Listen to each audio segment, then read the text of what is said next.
You are on Tips and Streams with your host, Coca. What's good, hoopheads? Koken checking in, coming straight from the hardwood vibes with 3 NBA throwdowns on deck. Let's lace him up and dive right into the action. The first prediction for today's NBA games is for the game between the Atlanta Hawks and the Washington Wizards. When I sat down to dig into this matchup, the first thing that jumped off the page for me was how wildly different these two teams look right now in terms of rhythm, confidence, and sheer execution. The Hawks have quietly become one of the most reliable road squads in the league, and I've been watching them closely over these past couple of weeks because something about their body language on the hardwood has changed. Even without Trae Young orchestrating the offense, they're playing with discipline, poise, and that under-the-radar swagger you only see from a team that knows exactly what it wants to run. Their win over Charlotte told me everything I needed to know. They can take a punch early, stay composed, and close out games with sharp, winning basketball. Jalen Johnson looked like a guy taking the keys to the franchise. 28 points, elite playmaking, relentless attacking off the bounce. The kid was everywhere. Nickeil Alexander-Walker had his fingerprints on the game from start to finish, and Onyeka Okongwu continues to show that he can be a real force when he's rolling hard, owning the glass, and defending all over the floor. What impressed me most was the Hawks ball movement, 30-plus dimes in that game. That tells me this team is locked in.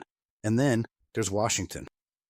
Every time I go through their film, I feel like I'm watching a squad that plays hard for stretches, but just can't sustain anything for 48 minutes. They're struggling to close games, struggling to get stops, struggling to defend the three-point line, and honestly, struggling to find an identity. And when you're giving up close to 130 points a night, there's simply no margin for error. Their last game in Chicago was probably the most Wizards thing possible. They came out swinging, built a 16-point lead, then slowly unraveled possession by possession until they lost by 1. Corey Kispert had a strong outing. Cam Whitmore gave them a spark, and Keyshawn George was terrific. But this team just can't string together full quarters of disciplined basketball. And now they might be without George, who has been one of their few bright spots.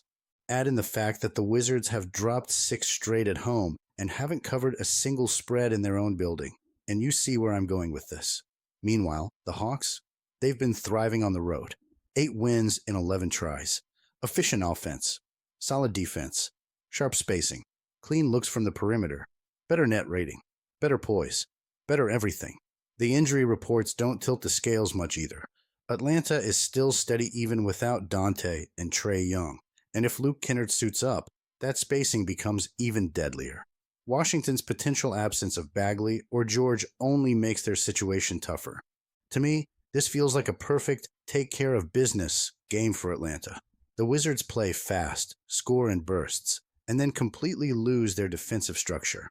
And the Hawks are exactly the kind of team that punishes that. I expect Atlanta to push the tempo, get downhill early, and force Washington into those same chaotic, scrambled defensive possessions we've seen all season. The Hawks don't even need to be perfect, just steady. And steady is exactly who they've been away from home. My prediction: I'm rolling with the Hawks here. I think Atlanta walks into Washington, sets the tone early, and keeps stretching the lead as the game unfolds. The Wizards just don't have enough consistency to keep up for 4 quarters, especially against a team that's this sharp on the road. My money is on the Hawks to win and cover the 9-point spread. Today's second prediction is for the game between the Orlando Magic and Philadelphia 76ers. What's up, hoopheads? It's Koken here on Tips and Streams, and I've been circling this Magic Sixers matchup all day because there's a lot more going on beneath the surface than the line suggests. When I sat down and really dug into this one, it became clear that we've got 2 teams heading in opposite directions, even if the standings make it look close.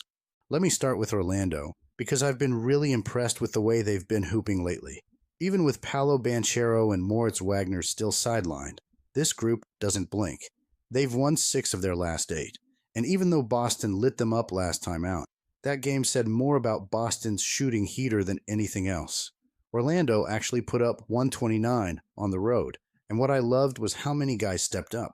Jett Howard coming off the pine and dropping 30 told me everything I needed to know about the confidence inside that locker room. Desmond Bane and Jace Richardson gave them that steady scoring punch. and Franz Wagner kept doing a little of everything.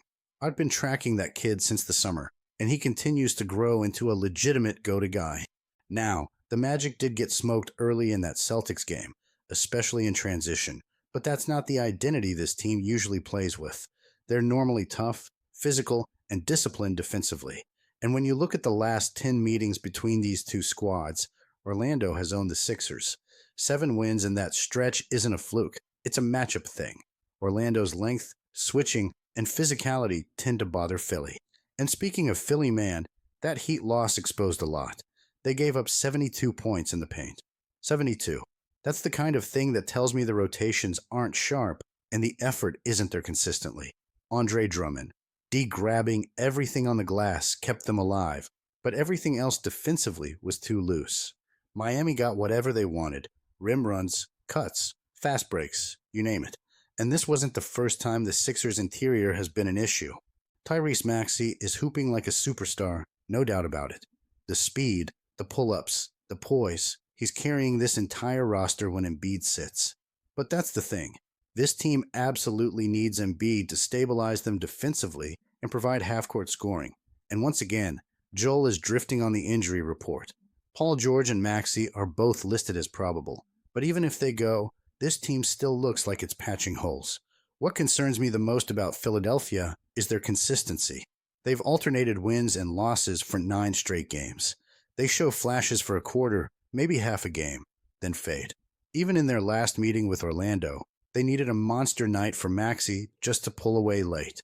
Orlando, meanwhile, has been the steadier club. They move the ball better, they rebound evenly with Philly, and even on the road, they don't shy away from close games. Their offense has been flowing, 47 to 48% shooting night after night, and even without Banchero, they play with rhythm. Jonathan Isaac and Wendell Carter Jr. will have to anchor the paint, and I think they can do enough to keep the Sixers from bullying them inside. The Magic defend the 3 better than they showed in Boston, and Philadelphia relies heavily on outside shot-making when Embiid sits. If those shots don't fall, Philly struggles to create clean looks late in games. And with the Sixers giving up so many second chance and transition points lately, I trust Orlando's energy more. So when I put all that together, matchup history, injuries, recent form, defensive issues on Philly's side, and Orlando's improving chemistry, the line makes sense to me. My prediction is simple. I'm taking the Magic to win this game and cover the 3.5-point spread. I'm riding with Orlando tonight. The third prediction for today is for the game between the Los Angeles Clippers and Los Angeles Lakers. When the Lakers and Clippers lock horns inside Crypto Arena, it never feels like a regular season matchup. It's more like a city split in half for a night. And every time these two share the same floor, I find myself digging deeper than usual because no number ever tells the whole story in this rivalry. Now, the Lakers roll into this one looking smooth. They've stacked wins lately. Luka has been cooking night after night. Austin Reeves keeps flashing that confident swagger, and LeBron's leadership is still setting the tone for everything they do. They've been the more stable team. They've been healthier, and they've been beating teams exactly the way contenders should. I respect that. But the Clippers are the puzzle people keep trying to solve with a broken calculator. One night they look washed. The next night James Harden detonates for a franchise scoring record. The next night Ivica Zubac looks like the most dominant big on the floor. And anytime Kawhi Leonard is active, the entire ceiling of this team changes instantly. That inconsistency is exactly what makes this game tricky. The standings would tell you the Lakers should roll past them. The recent streak would tell you the Lakers should control the tempo all night. But when I watch the Clippers, even with all their flaws, I see a team that, when they get into a rhythm, can punch back harder than their record suggests. Harden is still a master at manipulating pace. Zubac gives them a physical anchor inside, and Kawhi, even in limited minutes, forces attention from every defender. And the dynamic that matters most for me, the matchup pressure. The Lakers give up clean looks from deep, and the Clippers, when their shooters get comfortable, can stack those momentum swings fast. Zubac has also been a handful lately, bullying the paint and forcing teams to collapse. If he brings that same energy here, he opens the floor for everyone else. I've been around basketball long enough to know that rivalry games rarely follow the script. The record, the spread, the form charts. None of that guarantees how this game will break open in the fourth quarter. What I do know is this: the Clippers, even when they're messy, play with a chip on their shoulder against the Lakers. They get up for this matchup.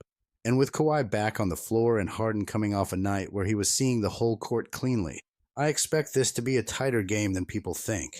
Even if the Lakers end up winning, the Clippers have more than enough firepower to keep this one inside the number. And for me, that's the sweet spot. I trust this rivalry to stay scrappy. I trust the Clippers' offense to show up, and I trust the points to matter all the way to the horn. My prediction is simple. I'm riding with the Clippers to cover the 6.5-point spread.